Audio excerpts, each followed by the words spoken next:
चलो भाई आगे चलते हैं। अगला लेक्चर शायद ज्योमेट्री टॉपिक का 7 लेक्चर है, तो लेट्स प्रोसीड। तो एक सिंपल चीज़ की deviation on reflection is 180 minus 2i। Reflection में जो डिविएशन होती है 180 माइनस 2i होती है। कैसे होती है? बहुत सिंपल है। जैसे कि मान लो सपोज कि ये i है, तो ये i पे आई तो i पे गई, तो बेसिकली रे जा इधर रही थी और यहाँ पहुँच गई, तो बेसिकली इतना डिविएट कर गई, इतना घूम गई। डिविएट करना मतलब इतना घूम गई, जैसे यहाँ से यहाँ कोई चीज़ डिविएट गई, इतना मुड़ गई, तो इसका जो डिविएशन है उसको मैं डेल्टा से दिखा दूंगा, कितना हो जाएगा 180 माइनस 2i। तो डिविएशन होता है 180 माइनस 2i। ठीक, कोई रटने की ज़रूरत नहीं, साफ साफ दिख ही रहा है। ठीक है, अब हम लोग एक सिंपल सा क्वेश्चन करते हैं कि ये दो परपेंडिकुलर में हैं, एक रे आती है, ठीक है ना। क्वेश्चन है कि find total deviation after 2 reflections. दो रिफ्लेक्शन का टोटल डिविएशन क्या होगा? Let's see. मान लो कुछ दे तो रखा नहीं क्वेश्चन में, तो मान लो ये एंगल थीटा मान लेते हैं, आई मान लो, आपकी इच्छा। ये आई पे आई, आई पे चला गया। ठीक है, फिर एक नॉर्मल बना लो, और ये मान लो आई पे आई पे। अब देखो ये एंगल कितना 90 है, तो ये एंगल कितना होगा 90 माइनस आई, क्योंकि तीनों का सम 180 होना चाहिए। तो ये 90 माइनस आई हो गया, तो ये भी 90 माइनस आई हो गया। ठीक है, सही है। अब ये कितना डिवाइड करिए आप देखना, ये रे यहाँ डिवाइड करी डेल्टा 1, इधर जा रही थी, इधर मुड़ गई, और यहाँ डिवाइड करी डेल्टा 2। तो अब ये पहले मुड़ी डेल्टा 1 क्लॉकवाइज, तो जो डेल्टा नेट होगा, टोटल डिविएशन जो होगा वो क्या होगा, delta 1 clockwise plus delta 2 clockwise. तो दोनों क्लॉकवाइज हैं, तो डेल्टा 1 प्लस डेल्टा 2 क्लॉकवाइज। तो डेल्टा 1 है कितना, देख लो बच्चों, डेल्टा 1 बराबर, तो डेल्टा 1 कितना है, ये इतना मुड़ा, तो ये आई तो कितना होगा 180 माइनस 2i। और डेल्टा टू ये है, तो ये एंगल है 180 माइनस ये डेल्टा 2, 180 माइनस ये डेल्टा 2 हो जाएगा आपके पास 180 माइनस 2, 90 माइनस आई। क्योंकि अब जो आई है आपके पास 90 माइनस आई, तो 180 माइनस 2, 90 माइनस आई, ये हो गया। तो 180 में से 180 का कितना हो गया, 2i हो गया। अब आपके पास जो डेल्टा नेट हो गया वो हो गया डेल्टा 1 प्लस डेल्टा 2 क्लॉकवाइज। अभी आपके पास हो गया 180 माइनस 2i, तो 180 माइनस 2i और 2i, तो 180 minus 2i plus 2i equal to 180 clockwise. ठीक है, तो ये आपका आंसर हो गया। ठीक है, अब हम चलते हैं आगे। ठीक है, तो सोचने की बात यह है कि ये जो है एंगल पे डिपेंड ही नहीं कर रहा, कोई भी एंगल हो, एंगल ऑफ इंसिडेंस आई तो मैंने माना था कुछ भी। तो सोचने की बात है कि ये जो एंगल ऑफ डिविएशन है ये इंडिपेंडेंट ऑफ आई है। तो हम एक और क्वेश्चन लेते हैं।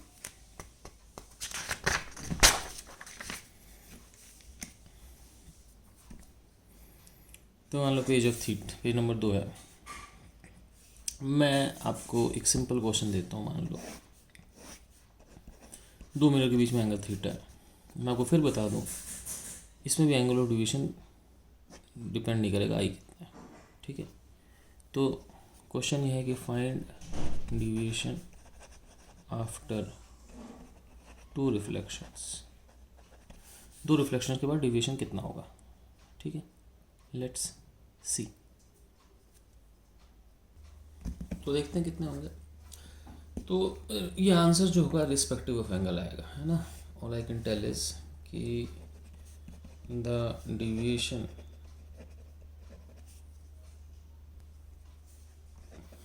on 2 reflections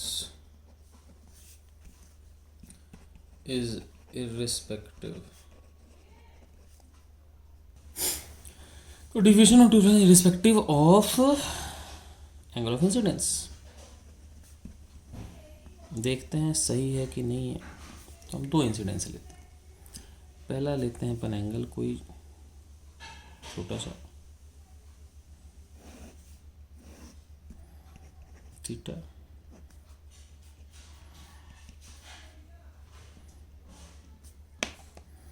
मान लो एक रे आई और ये चली गई। रे मान लो किसी एंगल आई पर आई, ये मान लो अल्फा पर आई, और फिर यहाँ को नॉर्मल बना देते हैं।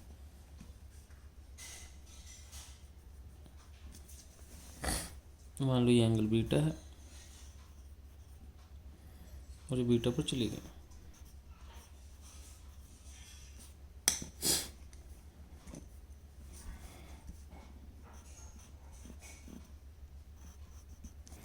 ठीक है, अब बात है डिवीजन कितना हुआ।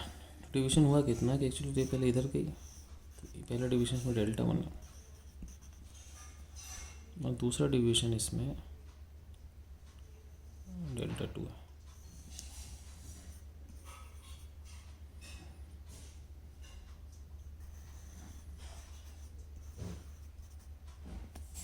ठीक है, तो रे जो है वो इधर जा रही थी,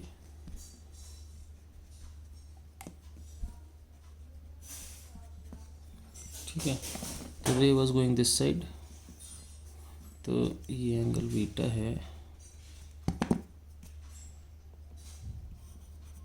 ये हो गया। तो बेसिकली समझना, मैं एक काले पेन से बनाता हूँ कि रे ऐसे आई, फिर ऐसे चली गई और रे फिर ऐसे चली गई। ठीक है, तो ऐसा कुछ हो गया। तो रे में दो डिवीजन है, बीटा 1 और बीटा 2। तो जो टोटल डिवीजन है आपके पास वो डेल्टा 1 प्लस डेल्टा 2, सही है। और दोनों क्लॉकवाइज हैं, सीधे जोड़ सकते हो आप। तो डेल्टा 1 कितना है, पाई माइनस 2 अल्फा, और डेल्टा 2 कितना है, डेल्टा 2 आपके पास है ये, तो ये स्ट्रेट लाइन है एक, ठीक है। तो ये आपके पास बन गया, इस डायरेक्शन से जा रही थी, इस डायरेक्शन पे आ गई, तो पाई माइनस 2 बीटा। दोनों क्या हैं, क्लॉकवाइज है। तो ये हो गया pi minus 2 alpha plus beta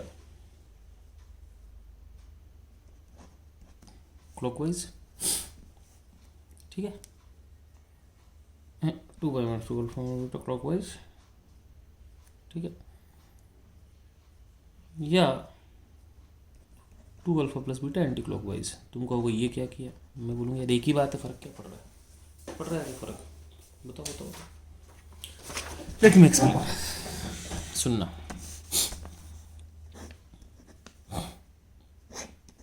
एक चीज़ मान लो, मैं बोल सकता हूँ कि थीटा क्लॉकवाइज घूम गई, या 360 माइनस थीटा एंटी क्लॉकवाइज घूम गई, फ़र्क क्या पड़ता है। Theta clockwise 360 minus theta anti clockwise, उल्टा कर दो, नहीं तो मैं जल्दी कर, मैं फिर समझा रहा हूँ। एक चीज़ मान लो इधर थी, इधर चली गई, तो वो इतना मुड़ गया, तो ये है थीटा एंटी क्लॉकवाइज, तो वो बेसिकली इस डायरेक्शन से इस डायरेक्शन में आ गई। अब हम ये भी कर सकते हैं कि ऐसे मान सकते हैं, ठीक है। अब ऐसे मानोगे तो कितना होगा, 360 माइनस थीटा, लेकिन ये क्या होगा, एंटी क्लॉकवाइज, तो एक ही बात है। थीटा एंटी क्लॉकवाइज, सॉरी ये होगा क्लॉकवाइज, थीटा एंटी क्लॉकवाइज या 360 minus theta anti clockwise, sorry theta anti clockwise या 360 माइनस थीटा क्लॉकवाइज, दोनों एक ही चीज़ है, ठीक है। अब चलते हैं आगे। तो ये हो गया तेरे पास 2 alpha plus beta anti clockwise या 2 pi minus 2 alpha plus beta clockwise, तो same things.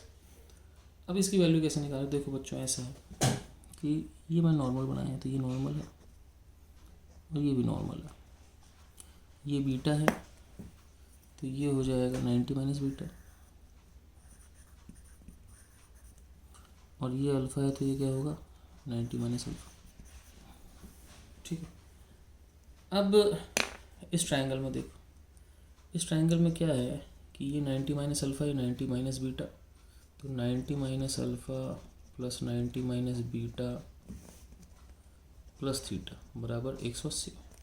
90 minus alpha 90 minus beta plus theta 180 हो गया, 90 90 180 कैंसिल हो गया, तो अल्फ़ा प्लस बीटा कितना हो गया, थीटा हो गया। तो आंसर आ गया आपके पास, अल्फ़ा प्लस बीटा थीटा हो गया 2 थीटा एंटी क्लॉकवाइज। ये आई पे डिपेंड नहीं कर रहे, ठीक है। और सही बताऊँ तो ये बात तब भी सत्य है जब रिफ्लेक्शन दूसरी वाली उल्टी हो जाए, तुम बोलोगे इसका मतलब, मैं बोलूँगा मैं समझाता हूँ। Let's see page number 3। जैसे कि मान लो सपोज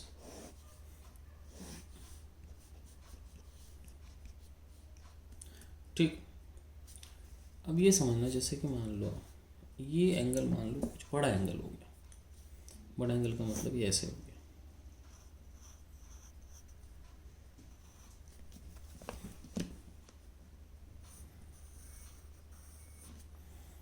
ठीक। अब बड़ा एंगल मतलब ये अल्फ़ा, ये अल्फ़ा। अब ये इतना बड़ा हो गया कि ये जो एंगल है, अब यहाँ पर अगर मैं नॉर्मल ड्रॉ करता हूँ, ठीक है, let me draw normal, normal से लग रहा होगा। अब ये नॉर्मल किधर आ गया, तो ये इधर जाएगा पलट के। तो पहले ऐसा था कि एंगल छोटा था, है ना, पहले ऐसा था, मैं समझा रहा हूँ, पहले ऐसा था बच्चों, ये एंगल छोटा था तो ये इधर गया, नॉर्मल के इधर से आया तो उधर चला गया। अब ये एंगल बड़ा हो गया तो नॉर्मल नीचे आ गया इसके, तो इधर आ गया, ऐसे ही हुआ। कहते हैं कि अभी भी 2 रिफ्लेक्शन के बाद वही आंसर आ रहा है, कुछ और है। लेट्स सी, इस आंसर वही आएगा, आना तो वही चाहिए मेरे ख्याल से। वैसे मैंने कभी ट्राई नहीं किया, लेकिन ट्राई कर लेता हूँ। ये बीटा, ये बीटा। अब चक्कर क्या है, अब अगेन 2 डिविएशन है, ये ऐसे ऐसे चलेगी। एक डिविएशन ये है डेल्टा 1, और दूसरा वो इधर जा रहा था, इधर मुड़ गया। एक डिविएशन ये है डेल्टा 2। तो जो नेट डिविएशन है वो हो गया delta 1 clockwise plus delta 2 anti clockwise, ठीक है, delta 1 clockwise, delta 2 anti clockwise, ठीक है। अब इन दोनों का क्या हुआ कि जोड़ते हैं, तो अब चक्कर ये है कि दोनों आपस में ये जुड़ेंगे नहीं, घटेंगे, क्योंकि एक क्लॉकवाइज एक एंटी क्लॉकवाइज है। अब डेल्टा 1 कितना होगा, पाई माइनस 2 अल्फा, और डेल्टा 2 कितना होगा, पाई माइनस 2 बीटा। अब आप ये समझ ही लो, जैसे दिख रहा है एग्जाम में, ऐसा दिख रहा है अल्फा बीटा से बड़ा दिख रहा है ऐसा, तो इसका मतलब क्या हुआ कि अल्फा बड़ा है तो ये छोटा हो गया, इसका मतलब डेल्टा 2 डेल्टा 1 से बड़ा होना चाहिए। तो जो नेट डेल्टा होगा वो डेल्टा 2 की चलेगी, नेट डेल्टा जो हो जाएगा वो delta 2 minus delta 1 anti clockwise हो जाएगा। अब डेल्टा 2 माइनस डेल्टा 1 करना है, तो डेल्टा 2 कितना है बच्चों, डेल्टा 2 आपके पास पाई माइनस 2 बीटा, और डेल्टा 1 कितना है, पाई माइनस 2 अल्फा, और ये एंटी क्लॉकवाइज हो जाएगा, ठीक है, सही है। तो ये पाई से पाई तो कट गया, अब आपके पास आ गया 2 alpha minus beta anti clockwise. अब बात है कि अल्फा माइनस बीटा कितना होगा, तो let's see alpha minus beta कितना होता है, लेट्स सी। तो उसके लिए क्या करते हैं, कोई ट्रायंगल उठाते हैं। तो एक बार दोबारा डायग्राम बनाता हूँ मैं। ये मिरर है, एक बड़े एंगल पर ए आई, अल्फा अल्फा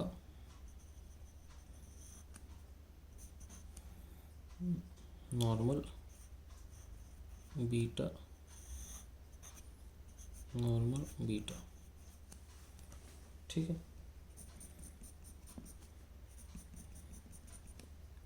ठीक, ये नॉर्मल है। अब सोचने की बात है कि इस ट्रायंगल को देखो,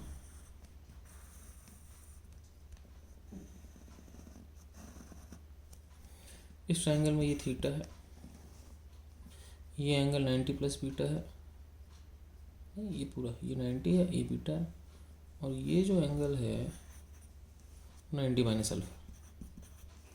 तो टोटल अगर मैं देखूं तो थीटा प्लस 90 यहाँ से यहाँ तक plus beta plus 90 plus beta plus 90 minus alpha, ये 180 हो जाता है। 90 90 180 कट गया, तो थीटा जो हो गया वो अल्फा माइनस बीटा हो गया। अब इस थीटा की वैल्यू अल्फा माइनस बीटा जो आई, इसको उठा के कर देते हैं यहाँ पर, तो ये आंसर क्या हो गया, 2 थीटा एंटी क्लॉकवाइज। अब सोचो आप, जो पिछले वाला केस था उसमें ये एंगल मैंने थोड़ा छोटा लिया था तो भी आंसर 2 थीटा एंटी क्लॉकवाइज हुआ था। अभी भी आंसर 2 थीटा एंटी क्लॉकवाइज है, तो कुछ भी कर लो आंसर 2 थीटा एंटी क्लॉकवाइज होगा। ठीक है। अब पिछले में देखो क्या हुआ था, पिछले में एंगल थीटा 90 था, तो आंसर 2 इंटू 90 180। अब 180 क्लॉकवाइज एंटी क्लॉकवाइज में फ़र्क नहीं पड़ता, क्यों? क्योंकि अगर कोई चीज़ थीटा एंटी क्लॉकवाइज है तो 360 माइनस थीटा क्लॉकवाइज होगी। ठीक है ना। तो 180 तो आप कैसे भी लिख लो, वन एंड द सेम। ऐसे भी सोचो, मान लो कोई चीज़ इधर जाके इधर मुड़ गई, ठीक है, तो कोई चीज़ इधर जाके इधर मुड़ गई, तो इसका मतलब बेसिकली उसकी डायरेक्शन थी वो बेसिकली मान लो इधर थी, इधर हो गई। अब आप उसको 180 क्लॉकवाइज लिखो, 180 एंटी क्लॉकवाइज लिखो, क्या फ़र्क पड़ता है? It's one and the same thing. तो कोई भी चीज़ हो थीटा, उसको 360 माइनस थीटा करके क्लॉकवाइज का एंटी क्लॉकवाइज बना सकते हो, साइंस बदल सकते हो। ठीक है।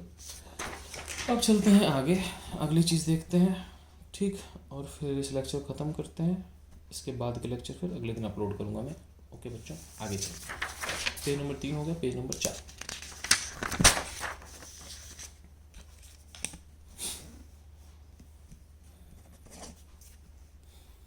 अब बात करते हैं प्रिंसिपल ऑफ रिवर्सिबिलिटी। क्योंकि प्रिंसिपल पता नहीं होता है कि नहीं होता, मैं ऐसे ही नाम देता हूँ इसको। होता क्या है कि इफ अ रे falls normally on a mirror, then it will retrace its path.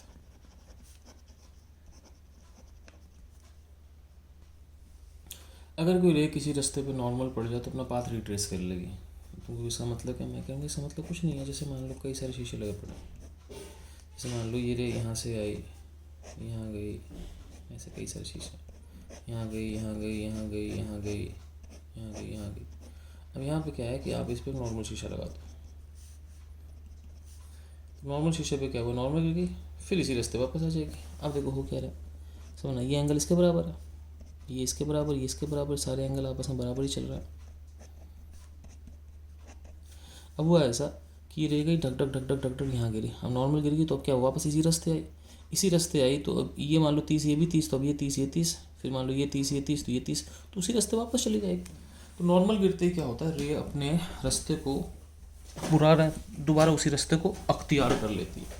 ठीक है, तो उसी रास्ते पे दोबारा चली जाती है और कुछ नहीं होता। ठीक है, तो मान लो कि एक सिंपल सा क्वेश्चन है आपसे कि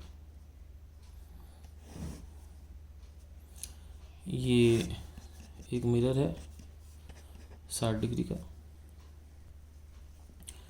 और क्वेश्चन ये है कि ये किसी रे थीटा एंगल पे गिरी। तो क्वेश्चन ये है कि फॉर रीट्रेसिंग, अगर वो रिट्रेस कर जाती है थीटा कितना होगा। ठीक है भाई, ये ऐसे गिरी, अब इसके बाद क्या हुआ, थीटा पर गई, अब रिट्रेस करने का मतलब यहाँ पर नॉर्मल गिर गई, नॉर्मल गिर गई तो जैसे कि वापस आ गई, फिर वापस चली जाएगी। तो बेसिकली हम चाहते हैं एंगल 90 डिग्री। आप सोचो ये थीटा है तो ये कितना होगा, ये भी आपका 90 माइनस थीटा होगा, ये होगा। ठीक है, अब मेरे पास क्या हुआ, इन तीनों का सम क्या होगा, 90 प्लस 60 प्लस 90 माइनस थीटा, ये कितना होना चाहिए 180 रिट्रेस करने के लिए। 90 90 180 होता ही है, तो कितना हो गया आपके पास, कट गया, थीटा कितना होगा 60 डिग्री। तो अगर ये 60 डिग्री होगा तो ये 60, ये 60, ये 30, ये 30, ये 60, ये 90, यहाँ पे आई, खटखट वापस चली गई, तो जैसे आएगी वैसे वापस चली जाएगी। ठीक है, तो इस लेक्चर में आई डोंट थिंक कि किसी न्यूमेरिकल की ज़रूरत है, क्योंकि गिना चुना एक फॉर्मूला है कि जो टोटल डिविएशन होती है वो 2 थीटा होती है एंटी क्लॉकवाइज, तो उसमें को देने की ज़रूरत है नहीं। तो there are no assignments, chill मारो, ऐश करो।